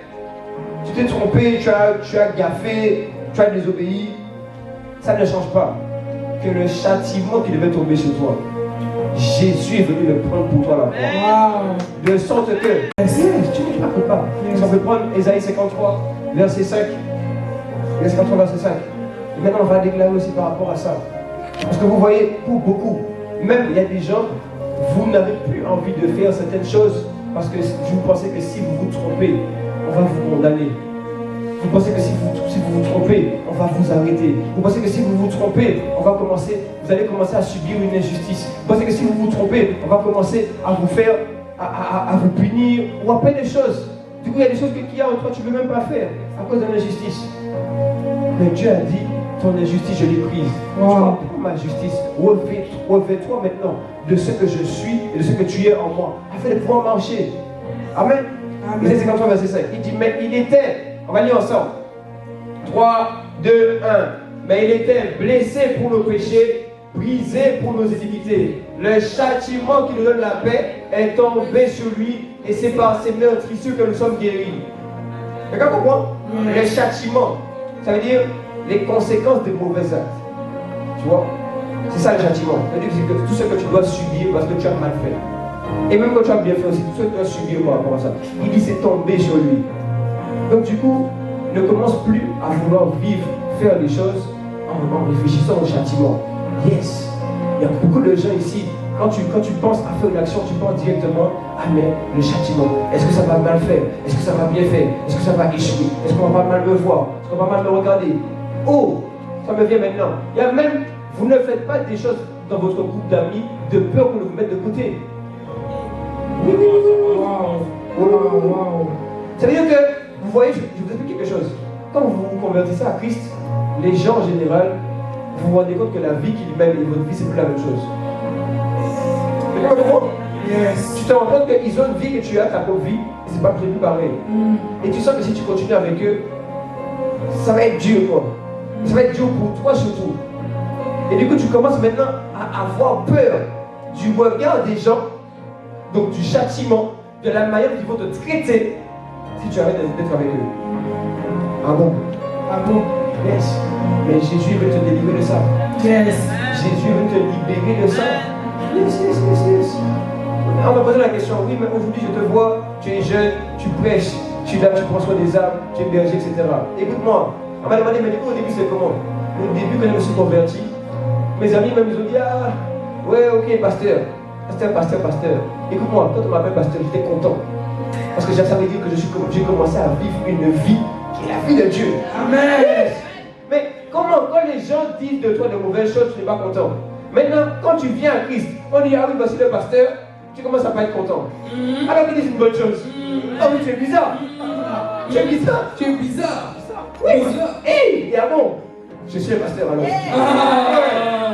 Je vis Christ alors je suis le pasteur. Il n'y a aucun problème. C'est pourquoi tu vois, tu es délivré du châtiment, de la condamnation, du traitement des autres. Alors marche avec assurance. Yes, marche avec foi, avec persévérance. Dieu t'a dit de laisser une relation. Laisse mon frère. Ouais, laisse ça. On s'en fout. Écoute-moi, je dis bien, on s'en fout de ce que les gens disent. On s'en fout de ce que les gens pensent. Moi, je te parle honnêtement, on se parle de nous à nous. Il faut qu'on se parle aussi. On s'en fout. Frère, il n'est pas mort encore pour toi. Il n'a pas donné sa vie encore pour toi. Quelqu'un a compris? Quelqu'un n'a pas ou pas? Yes, tu n'es plus condamné. Le traitement des gens, c'est leur problème. Ah non. Oui, parce qu'on m'a demandé, mais non, mais du coup, mais bien sûr que quand je me suis converti, on m'a dit non, ah ouais, le Gilles a disparu, il est mort. Gilles n'est plus là. Yes, c'est exactement ça. Parce que l'ancienne personne est morte. Donc en fait, quand ils ont dit ça, Ils n'ont pas vu, mais ils ont vu spirituellement. Il y a quelque chose qui s'est passé. Puis ils ont dit, non, en fait, Gillian est mort. Je suis venu, je leur ai même dit, c'est vrai, Gillian est mort. Aïe, aïe, aïe. En sorte que maintenant, je peux dire, ce n'est plus moi qui vis. Ce n'est plus moi qui vis. Ce n'est plus moi qui marche. Ce n'est plus moi qui pense. Ce n'est plus moi qui réfléchit. C'est Christ en qui ne vit moi. Non, oui. C'est moi. Merci, c'est bien. C'est fini. À partir d'aujourd'hui, tu es un jeune qui est affermi dans sa foi. Tu es un jeune qui est assis dans sa foi. Tu es un jeune qui n'a plus honte. Plus de honte. Plus de Yes. honte.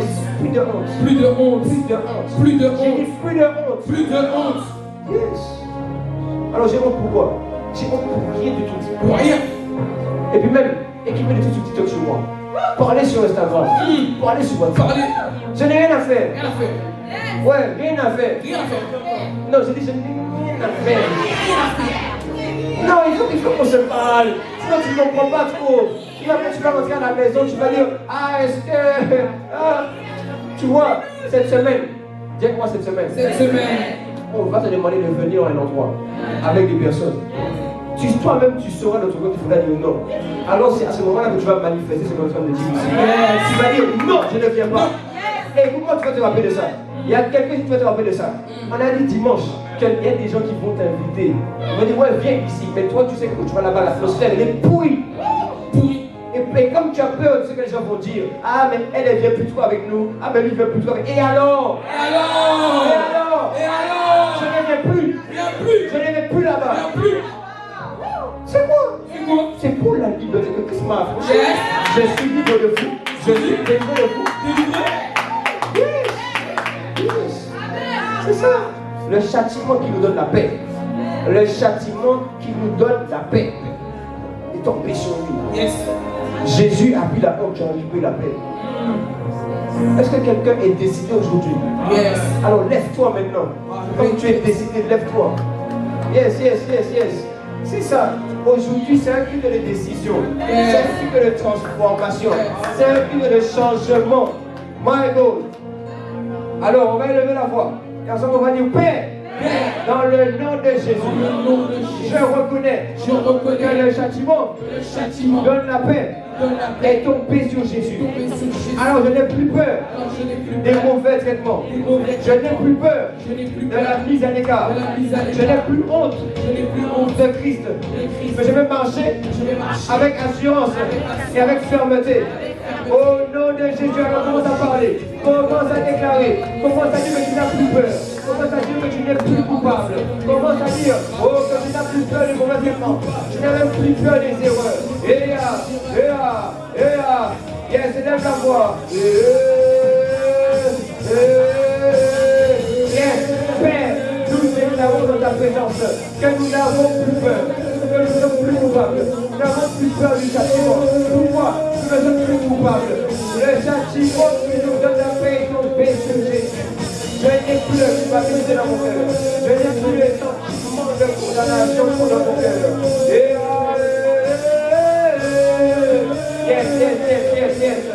Nous sommes libres. Nous marchons comme des enfants libres. Nous ne sommes plus esclaves de quoi que ce soit. Nous ne sommes plus esclaves de quoi que ce soit. Aïe.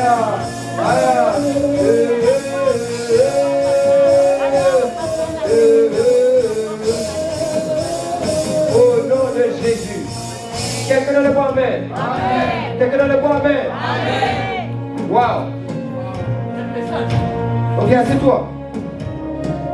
On va rapidement, ok? Vous ne pas trop traîner. Est-ce que quelqu'un veut qu'on continue ou pas? On finit pas. On finit. Oh, Là, tu vois. Non, on finit. Tu vois, là, il y a à manger ici. Peut-être que tu veux manger autre chose après. Je sais pas. Non. On peut manger? Est-ce qu'on peut manger? Ok, nous, les 2 points. Rapidement, on voit les 2 points. Donc, on a vu le point de tu n'es plus coupable. Et comme tu n'es plus coupable, tu n'as plus peur du châtiment, tu n'as plus de honte. Tout ça là, c'est de non. D'ailleurs, même quand tu n'es plus coupable, arrête d'avoir mal au cœur quand on te corrige. Yes. Parce que la Bible dit dans Hébreu que c'est le fils légitime que Dieu châtie. Ça veut dire que c'est le fils que Dieu a accepté, que Dieu corrige. Même, je suis venu te dire que si Dieu ne te corrige pas, c'est bizarre. Parce que tu vois, quand tu aimes quelqu'un, tu veux lui dire non, ne va pas là-bas. Or, si Dieu ne te dit plus, ne va pas là-bas, ça devient bizarre. Et tu n'entends plus ça, c'est que c'est bizarre. Bizarre. Yes. Je dois te dire la vérité. Bizarre. Yes. C'est pour ça que tu vois. Aime quand on te corrige, c'est pour que tu ailles plus loin. Tu vois, en fait, on a commencé à associer châtiment, ça veut dire condamnation avec correction. Sauf que correction, c'est pas condamnation. Correction, c'est pour te permettre d'aller plus loin. Condamnation, c'est pour te dire que tu vas plus bas. Parce que quand on te condamne, tu vas en prison, tu vas au fond. Mais quand on te corrige, c'est pour que ce qui est en toi, la meilleure version, puisse être manifestée. Yes. C'est ça. N'aie plus peur. Oui, c'est normal qu'on te corrige. Moi-même, quand on me dit un truc que je peux mieux faire, je suis content. Je suis en train de dire, voici la nouvelle dimension de gloire de Dieu. Yes, c'est ça. Le châtiment, c'est pas la correction. Je ferme la parenthèse en avance. Amen. Ok. Maintenant, Joseph toujours. Dis avec moi Joseph. Donc Joseph, on a dit que il avait donné l'explication de la vision. Il avait dit, voici, ne m'oubliez pas, nanana. Et puis, verset 23. Donc, tu vois, il a dit, quand vous allez aller devant Pharaon, pensez à moi, s'il vous plaît. Pensez à moi. Et verset 23. Alors qu'ils sont sortis, le chef des échansons, qui est une des deux personnes qui était avec Joseph, et à qui il a donné la vision, le chef des échansons ne pensa plus à Joseph. Il l'oublia. Alors tu vois, tu es ici. Et la vérité, c'est qu'il y a beaucoup de gens qui t'ont oublié. Et même tu sais, c'est dur pour toi. Parce que tu n'as pas grandi avec les deux parents, mais tu as grandi avec ton père avant. Yes. Donc du coup, tu penses que tu es oublié, que tu es délaissé. Tu vois même, on parlait du cercle d'amis, il y a des gens qui étaient avec toi, et qui t'ont délaissé. Des fois même, au quotidien, dès qu'une personne t'oublie une seule fois, et qui te met de côté une seule fois, tu as mal et c'est la fin du monde. Est-ce que j'ai parlé à quelqu'un? On n'entend pas? Tu peux monter le micro, s'il te plaît? Est-ce que je parle à quelqu'un? Ça veut dire que tu commences à croire que tu es oublié, délaissé, seul. Or, pourtant on a dit, mais la main du Seigneur est avec toi. La main de l'Éternel repose sur toi. Oui, c'est la réalité. Même c'est la vérité. C'est la vérité. C'est ça. Et du coup, Joseph, encore une fois, il a aidé quelqu'un. On l'a oublié. Mais c'est quelle vie ça, mon frère, ma soeur? Tu es là, tu vis à chaque fois, on t'oublie, il faut te mettre de côté. Je t'ai dit, là où tu as été oublié, tu n'es plus oublié, tu n'es pas rejeté, tu n'es pas seul. Yes. Donc mon point suivant, c'est tu n'es pas seul. Oui. Je ne suis pas seul. Amen. Je ne suis pas délaissé. Je ne suis pas abandonné. Là, vous voulez que je vous dise la vérité? Je vous dis la vérité. Dis-nous. Quand même, je vous donne un exemple très simple. Si même tu as peur de la solitude, tu vois, il y a des choses qui s'enfants dans la vie et qui n'arrivent que quand toi tu es seul. Yes. Il y a des choses qui viennent, qui se manifestent dans la vie que quand tu demeures seul avec Dieu. Il y a des moments dans la vie aussi, tu vas devoir rester tout seul, prendre des jours de retraite, prendre des moments un peu de retraite pour travailler ton cœur, pour aller aussi écouter Dieu. Oui. Vous pensez que quand on prend un message là, vous pensez que c'est pour venir que tu es tout seul dans ta chambre, dans le salon là, en train de lire, en train de prier. Mais si tu as un problème de solitude, tu vas dire, waouh, mais je sais pas, je suis fou, ce que je fais ici, là. Non. Et c'est rien. Et sinon tu vas commencer à croire aussi que ton niveau et ta force pour avancer, c'est le fait qu'il y ait des gens avec toi. Ta force pour avancer, c'est uniquement le fait que l'Esprit de Dieu habite en toi. Oui. Ta force pour avancer, c'est pas que j'ai du soutien ou pas. Paul l'a dit à Timothée, c'est vrai que personne ne méprise ta jeunesse, mais toi-même décide de l'être un modèle.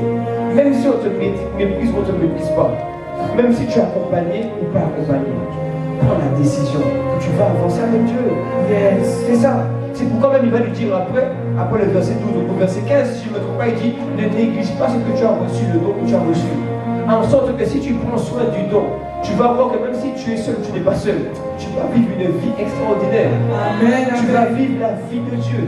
Yes. Tu vas vivre la grâce de Dieu. Tu vas vivre la joie de Dieu. Écoute-moi bien, l'amour de Dieu ne vient pas quand tu es entouré de personnes. Le véritable amour se trouve quand tu es tout seul, face à face avec Dieu. Yes. Parce que les meilleurs moments d'intimité, de connaissance, c'est pas quand on est en grand groupe. C'est quand toi tu veux que tu es seul à seul avec une personne. Yes. C'est pourquoi tu n'as pas peur d'être seul. Et tu te rends compte que tu n'es pas seul. Yes. Je ne suis pas seul. Je suis seul physiquement, mais pas spirituellement. Or, le plus important, c'est l'esprit. Yes. Parce que Dieu, avant de former le corps, il a d'abord établi l'esprit. Yes. Quelqu'un me comprend? J'ai dit, tu n'es pas seul. Tu n'es pas seul. Dans cette épreuve, tu n'es pas seul. Dans cette situation compliquée, tu n'es pas seul. Donc, en fait, écoute-moi bien. Jésus, après avoir été baptisé, vous connaissez, Jésus a fait 40 jours dans le désert. Mais avant qu'il rentre dans le désert, on révèle une chose. Dis-nous. On dit, c'est pas que Jésus est allé dans le désert. On dit, c'est Jésus poussé par l'Esprit. Poussé, conduit par le Saint-Esprit et allé dans le désert. Donc en fait, Jésus a été conduit dans le désert parce qu'il y a quelqu'un qui lui tenait la main et qui lui disait, viens, on y va. Donc en fait, là où les hommes voient que Jésus était tout seul, lui, il sait qu'ils n'étaient pas tout seul. Wow. Yes. C'est ça. C'est pourquoi Jésus a dit, je suis avec vous tous les jours. Je dis tous les jours. Est-ce que je peux mettre le verset? Je suis avec vous tous les jours. Yes. C'est ça. C'est ça. C'est pourquoi quand tu prends les transports, tu entends le soir, entends la nuit, tu n'es pas tout seul.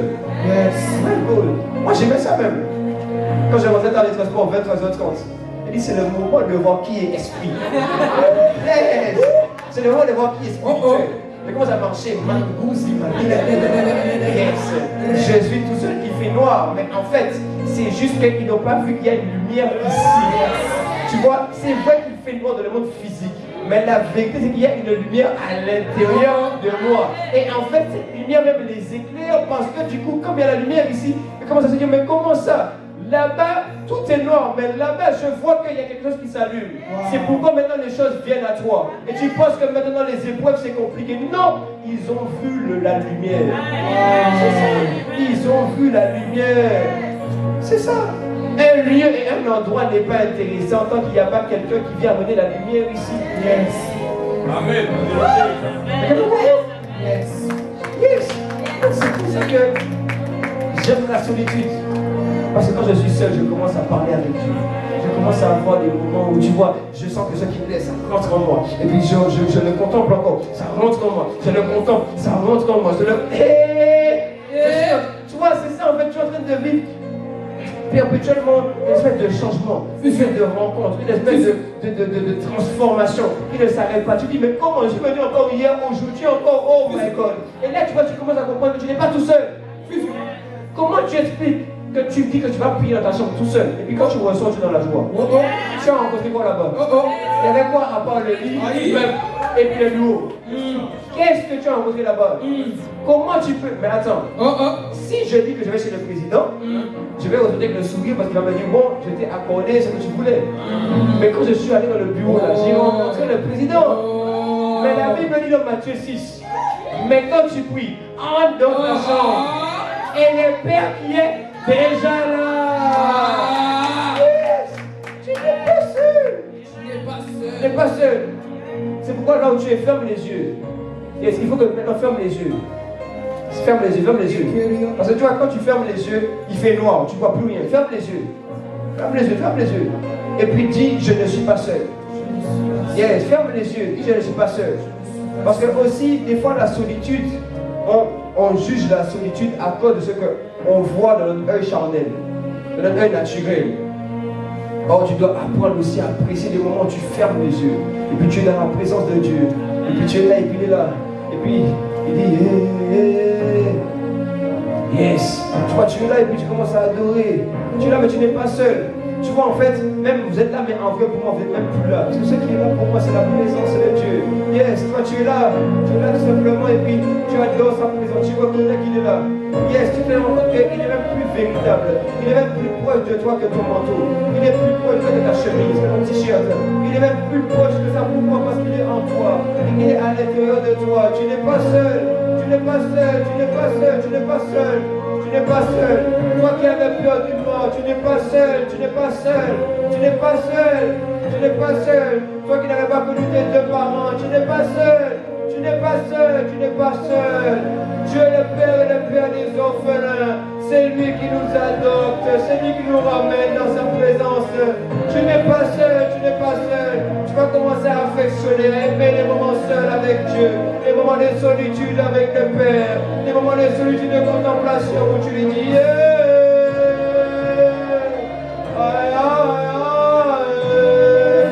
non, tu n'es pas seul. Tu n'es pas seul. Tu es accompagné de l'Esprit de Dieu.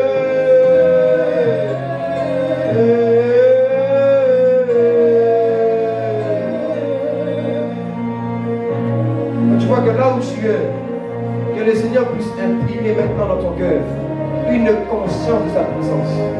Et même, tu vas sentir qu'à partir de maintenant, tu seras beaucoup plus conscient de sa présence. Tu vas sentir que même quand tu vas venir pour prier, c'est comme s'il y a quelque chose qui t'environne. Mais tu sais, ce n'est pas les choses du monde. Ce n'est pas les auras. Ce n'est pas des transformations bizarres, non. C'est la présence de Dieu. C'est la grâce de Dieu.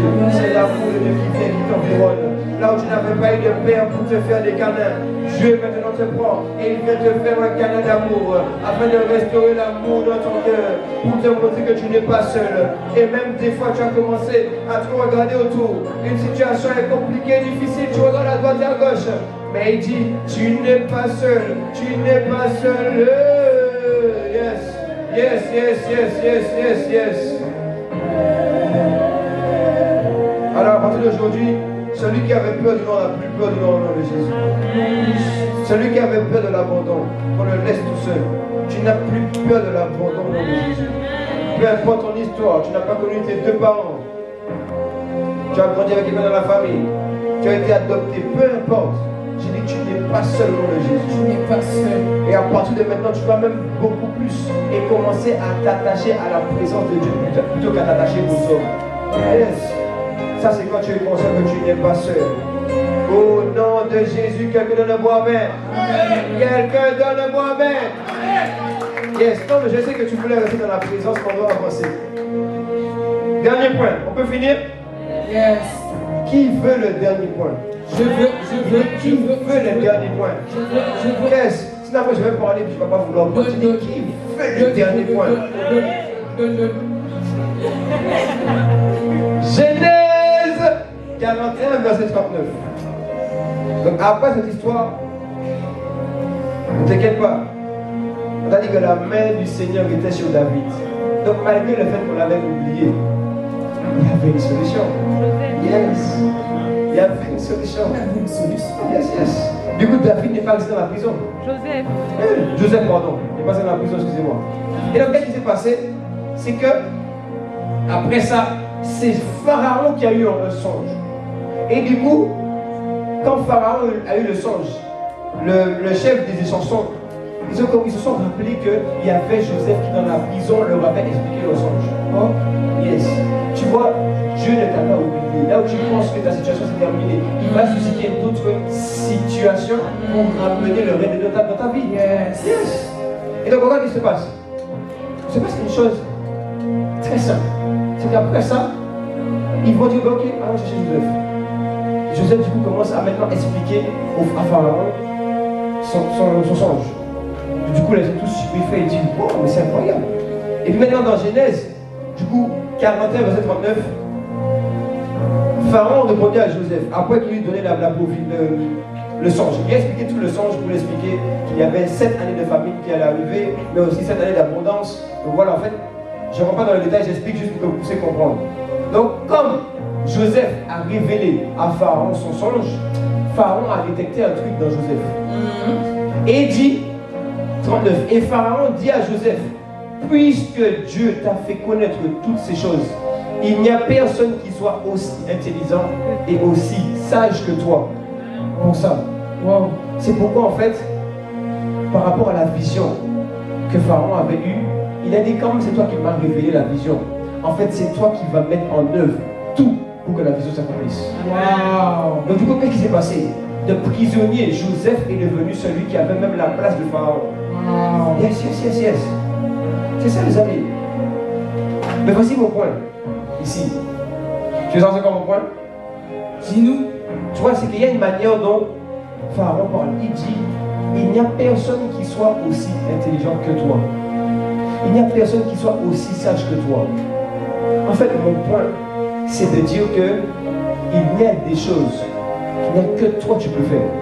Il y a des choses qui ne sont qu'en lien qu'avec ta vie. Là où des fois tu peux croire que, en fait, tu sais, il y a des gens, moi je donne un exemple très simple, des fois à la chanson, comme il y a beaucoup de gens qui chantent, tu as une grâce pour chanter. Mais tu vas dire, qu'est-ce que moi je vais aller faire là-bas? Parce qu'il y a des gens de chanteurs. Écoute-moi, il y a des gens qui vont être guéris, malgré le fait qu'il y a beaucoup de musique. Ils ne vont être guéris qu'après avoir écouté la musique qui vient de toi. Yes! C'est ça. C'est pourquoi mon point là, c'est tu es unique. Wow! Tu es unique. Il y a des choses, il n'y a que toi qui peux le faire. Wow. Il n'y a que toi qui peux emmener ça en réalisation. Il y a des projets, si ce n'est pas toi, ça ne verra pas le jour. Il y a des projets que Dieu a suscités pour que ce soit toi. Dis avec moi. C'est pas être de l'orgueil. C'est juste qu'un architecte, tu vois, quand il bâtit un plan, il a besoin de reconnaître les éléments du plan. Et quand tu dis que c'est moi, c'est que tu reconnais que tu fais partie des éléments du plan de l'architecte divin. C'est ça. Tu es unique. Il y a des choses, c'est que par toi. Yes. Arrête de regarder aux gens et aux autres. Je vous en supplie. Ne juge pas ta capacité à faire une chose parce que d'autres le font déjà. Non. Toi, tu es unique. Il y a une touche particulière, c'est toi tu l'as. Il y a une grâce particulière. Elle est que dans ta vie. Après, tu vas voir que oui. Allons prendre le passage de. Vous allez comprendre. Dis-nous. On veut comprendre. Dans 1 Corinthiens 12, 18. Il dit, maintenant Dieu a placé chacun des membres dans le corps comme il a voulu. Si tous étaient un seul membre, où serait le corps? Maintenant donc, il y a plusieurs membres et un seul corps. Nous sommes tous enfants de Dieu, c'est vrai. Mais on ne peut pas tous être le doigt, le doigt droit ou le doigt gauche. Le doigt gauche. Eh, miséricorde. Quelqu'un me comprend? C'est-à-dire que malgré le fait qu'on a deux pieds, il y en a un qui est à droite, un qui est à gauche. Même les pieds sont dans la même catégorie, mais chacun a une position différente. Tu vois ce que je veux dire ou pas? Même ton visage, on fait tout de face up là. Même quand tu prends ton visage, tu essaies de faire copier-coller ici, c'est pas la même chose. Oui, c'est vrai. Vous avez déjà fait ça, non? Oui, vous voyez de quoi je parle ou pas? Tu es unique. Alors, s'il vous plaît, surtout pour nous les jeunes, on regarde beaucoup ce que les gens font. On va dire oui, comme lui il fait déjà, je n'ai pas fait. Comme lui il chante déjà, je n'ai pas chanté. Comme lui il exhorte déjà, je n'ai pas exhorté. Comme lui il évangélise déjà, je n'ai pas évangélisé. Comme il y a déjà trop de gens sur les réseaux, je n'ai pas allé sur les réseaux. Frère, fais ce que Dieu t'a demandé de faire, c'est tout. C'est tout. Nous sommes, c'est vrai, le même corps, mais il y a plusieurs membres. Et même dans Corinthiens, dans le même passage, il dit, mais est-ce que l'œil va faire ce que le pied fait? Est-ce que le pied va faire ce que l'œil fait? Non. Mais pourtant, l'œil a besoin du pied pour pouvoir avancer. Yes. On a besoin de toi pour pouvoir avancer. On a besoin de ton unicité. On a besoin de ta personne à toi. On a besoin de ce qu'il y a en toi. Nous avons besoin de toi. Le monde a besoin de toi. L'église a besoin de toi. Ta famille a besoin de toi. Même si dans la famille il y a un grand frère, il y a des grandes soeurs, on a quand même besoin de toi. D'ailleurs même, s'il n'y a que deux frères, et que toi tu es le plus petit, mais si tu disparais, le grand frère n'est plus grand frère. Il est juste un frère du coup. Yes! C'est vrai les amis. On a besoin de toi, de ton unicité. C'est pourquoi Dieu a dit dans Jean 3,16, il a donné son Fils unique. Parce que comme, en fait, tu donnes par rapport à la valeur de ce que toi tu vois. Donc tu vois, si je dois acheter un vêtement, je vais donner 100 € pour le vêtement. Parce que le vêtement vaut 100 €. Mais du coup, comme je juge que tout le monde est unique, je dois moi aussi donner mon Fils unique. Ok. Dieu a amené sur la terre son Fils. Pourquoi il prend le temps de notifier que c'est unique? Pourquoi il oublie juste pour dire oui, j'ai amené mon Fils, que j'ai donné mon Fils pour que tout le monde soit sauvé? Non, il prend le temps de le notifier pour que tu puisses comprendre la valeur que tu as aux yeux de Dieu. Yes, même si Jésus est mort pour tout le monde, c'est vrai, mais ça n'empêche que Dieu a un amour pour chacun. Wow. C'est pour ça qu'il justifie le Fils unique. Parce que ce que tu donnes, c'est par rapport à ce que tu veux. Ok, tu donnes un Fils. Vous êtes uniques, les amis. Ne laissez pas les gens vous faire voir que vous êtes comme tout le monde. Surtout même les professeurs à l'école. C'est vrai. On va dire, oui, vous êtes tous pareils, tout dans la même bonne là, faites tous les mêmes bêtises. C'est pas vrai. Même si tu as fait des erreurs, c'est pas grave. Tu es unique. Moi, je suis unique. Je suis unique. Moi, il y a des choses qui ne vont sortir que par ma vie. Il y a des choses qui ne vont sortir que par ma vie. Yes. Quelqu'un me comprend? Yes. Ne te juge pas avec ne te compare pas avec les autres. Sois toi-même. Accepte ce que tu as. Accepte les grâces que tu as. Accepte la particularité que tu as. Accepte-toi. Si tu as envie de t'habiller comme ça, habille-toi comme ça. Si tout le monde est dans ce mode, et que là tu veux aller différemment, fais différemment. Ça aussi c'est encore un message. Qu'est-ce que je fais un culte de jeunes avec un costume? Je suis unique, frère. Si j'ai envie de mettre ça, je mets ça, c'est tout. Je mets ça, c'est tout. Oui. Vous me comprenez? Vous êtes unique. Tu es unique. Dieu le Père te dit aujourd'hui, tu es unique. Je ne te vois pas juste comme tous les autres, comme le fait que vous êtes plein de frères, vous êtes juste des frères et sœurs. Non.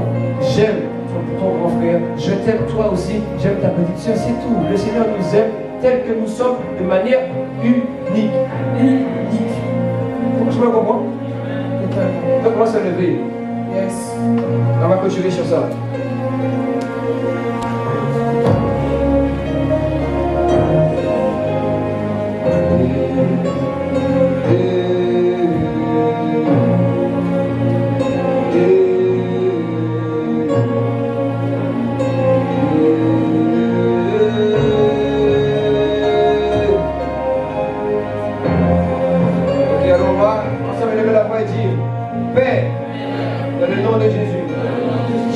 Aujourd'hui que je suis unique. Il n'y a pas deux personnes comme moi. J'ai des frères, j'ai des sœurs, on se ressemble, mais chacun a sa personnalité, chacun a sa forme, chacun a un but pour sa vie, chacun a été suscité pour un plan juste et parfait devant Dieu. Au nom de Jésus, alors lève la foi maintenant. Pour clôturer, tu commences à dire que tu es unique. Tu es unique. Que tu es unique. Il n'y a pas deux comme toi. Et lève la voix. Et dis que nous sommes tous dans le corps séparé. Nous sommes tous dans le même corps séparé. Mais chacun est un membre. Chacun a une particularité. Chacun a une spécificité.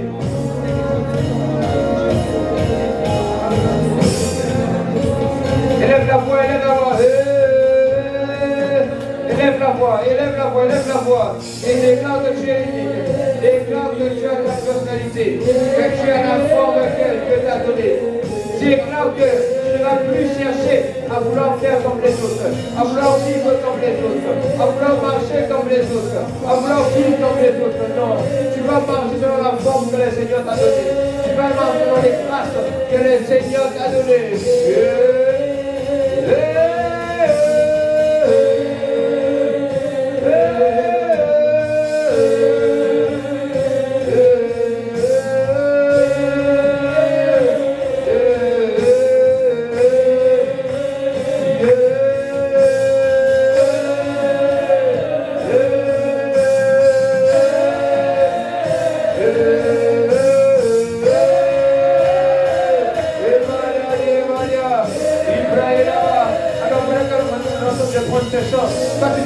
la foi et de rendre grâce à Dieu. Dis Père, merci pour ce que tu m'as dit. Père, merci pour ta parole. Père, merci pour ta parole. Merci parce que tu me reconstruis. Merci parce que tu me rebâtis. Merci parce que tu m'orientes vers tes plans, tes projets. Élève la voix et rends grâce à Dieu. Les Seigneur t'appelle bien. Élève la voix et rends grâce, rends grâce. Ne sois pas avare en action de grâce. Ne sois pas avare, en acclamation. Mais rends grâce à Dieu. Élève le Seigneur. Yes. C'est un cri pour lui rendre grâce.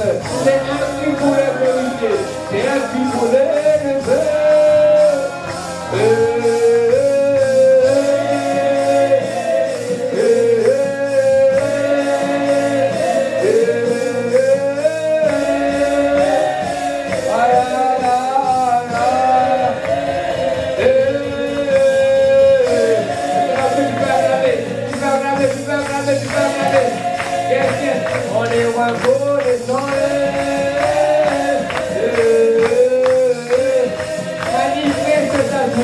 Manifeste ta reconnaissance. Dieu, Père, merci. Merci pour ce que tu as fait. Merci pour ce que tu as merveilleux. Merci parce que tu m'as parlé.